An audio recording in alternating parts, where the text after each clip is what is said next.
Hey, y'all, come look at this. What the fuck? So that LeBron clip was me when I got the DeMarcus Cousins signed with the Warriors notification. I couldn't believe it. I really couldn't.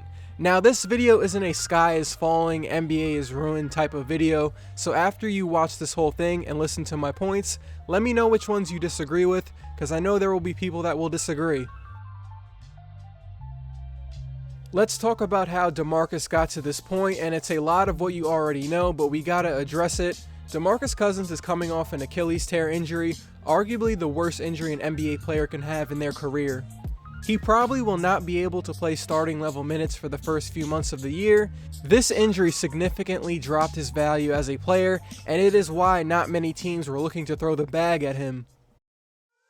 Dominique Wilkins, Rudy Gay, and Elton Brand are three players who came back and were able to revive their careers after an Achilles injury.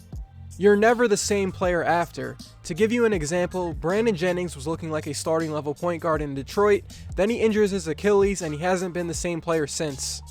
Some people have been able to recover, but most of the time the player comes back washed. You just can't compete at the pro level like you used to. Kobe Bryant went from an all-star level player in 2013 to unrecognizable the next time he got on the court after his Achilles injury. It was very sad to see, but that's what happens when you get that injury. Now, from a team perspective on Golden State, I think we can agree that the Warriors' best lineup is still going to be that Hamptons 5 lineup with Iguodala moving to small forward and Draymond sliding over to center. On defense, there's a real place to attack if Boogie is in there. Iguodala is one of the best on and off ball defenders of our generation. Draymond is super smart off the ball and is always one step ahead on defense. KD can defend the rim, Klay can guard either the 1 or 2, and while Steph is not a lockdown defender, he competes and can stay in front of people. Now don't get me wrong, Boogie isn't an awful defender, he's about an average one, when he tries of course, but he suffers from being a bad transition defender. Bad transition defense was one of the reasons the Warriors dropped out of the top 5 in defensive efficiency in the regular season. When Boogie's on the court, they're a worse defensive team, it's that simple.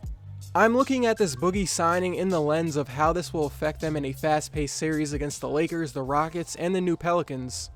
In the fourth quarter of a playoff game against the Rockets, they're going to move PJ Tucker over to center. What's going to happen if Boogie is out there? James Harden or Chris Paul is going to keep calling for a screen on whoever Boogie is guarding so they can get the switch, and they're going to cook him. You just do not want Boogie Cousins defending out on the perimeter even before his injury and especially now after his injury. I just don't totally agree with everyone's major optimism here. I get what you guys are saying, but this is a 270-pound center that is coming off an Achilles injury. Everyone watched that Western Conference Finals with all the switching and all the small ball. I just don't see how Boogie fits in a crunch time lineup. The offensive potential is scary. In the regular season, the Warriors run an offense that involves everyone. Even Zaza Pachulia was getting touches when he first started, and now Boogie is in this situation. How many double teams does Curry see when he runs a pick and roll? Have fun doubling Curry this time because he's going to be able to slip the ball to DeMarcus Cousins, who can make plays off the bounce. He can take one dribble and be at the rim, find a shooter, or pull a 3 if he's open. If you try to single guard Stephen Curry, have fun watching him turn back into 2016 mode. On the Warriors, he's going to have the green light to shoot the 3 ball and run everyone's favorite NBA 2K offense 5 out. He shot 35% on 3s this year. Now combine that with Kevin Durant, Klay Thompson, and Draymond Green, that's impossible to stop. This team has a lot of smart players that can pass the ball, which is an underrated scary part of their potential. I don't know how much more I need to elaborate. All 5 guys can put the ball on the floor, and that's pretty scary. Another positive is Boogie will never have to worry about playing a back-to-back. If he went to any other team outside of maybe Boston, there would have been pressure for him to come back and contribute as soon as possible. On the Warriors, he doesn't have to do that. He will be able to chill and rehab. Again, I understand the offensive potential, but I'm not excited about the defense, and that's what matters in today's NBA. You need to be able to get stops. I also get that Boogie is a huge luxury off the bench at the very least, but I'm looking at this from a playoffs perspective because they're going to win in the regular season without Boogie, that's without question. This is the question I ask you guys. How does he affect a series where he has to be a capable defender? A lot of people are basically saying the sky is falling in the NBA, but the reality is it's not as black and white as everyone is saying it is. Look, I know about his numbers, I know he's an amazing offensive player, but defense is 50% of the game, and in a series against the Rockets, the Lakers, the Celtics, somebody that spreads the floor, Boogie is going to get cooked on defense. And that just matters. Andre Iguodala is arguably the Warriors' smartest player. He is so good on defense, and you need him in there. That's not saying Boogie's trash or anything, it's just matchups. Clint Capella is really mobile, can defend the rim, and can switch a little bit, but you know, sometimes they like to put PJ Tucker in there because he's more mobile. And that doesn't mean Clint Capella is a bad player, it's just matchups. Same thing with Boogie. Iguodala on defense is a matchup advantage. The Warriors already have so much offense with Steph, Klay, and KD. If they don't have Boogie on the floor, it's not a big deal. So with the news about him declining that $40 million deal around April, it means that Boogie believed he was going to get more from maybe LA or Dallas in July, but that did not happen. A change of topic here, but I'd argue that if the Warriors got Avery Bradley for the mid-level, then I would make a video saying this broke the NBA. I'm not saying Boogie is a worse player than Bradley, obviously Boogie is an all-star, but for the Warriors' purposes, Bradley would be dangerous for this team.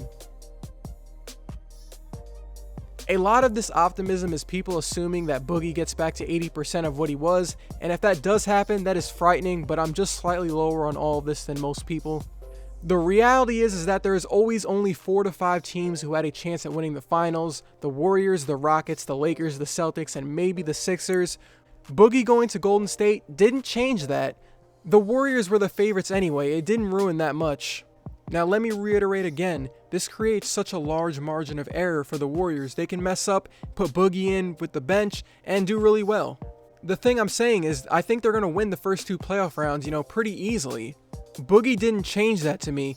What really matters is the conference finals, the finals, let's say a finals against the Celtics. They're going to put Draymond at center to match up with Al Horford. I don't want you guys to think I'm disrespecting Boogie, I'm not, it's just that this injury scares me. If Boogie was healthy, I wouldn't be making this video, but this is the reality. Again, the Warriors were going to win in the regular season without Boogie. They were probably going to win the first 2 rounds without Boogie too. And when it matters, they're going to put Draymond in at center. That's just their best lineup. We've seen it the past 4 or 5 years. As always, anything can happen. The Warriors were down 3-2 to Houston and were very close to getting beat. I'm not really on the side of the NBA is ruined. I'm going to make a video about that soon. There's just always 4 to 5 teams who had a realistic shot at winning, and I still have the Warriors winning with or without Boogie. Boogie can come back washed, or he can come back like an all-star. The Warriors can afford either scenario. So yeah, Boogie looks at himself as a max player. He felt disrespected on the first 2 days of free agency and said, I'm going to give you guys the biggest FU move ever. Hopefully there's some quiet free agent days so I can upload my story video, but when there's big news like this, I gotta talk about it, so I'll see you guys soon.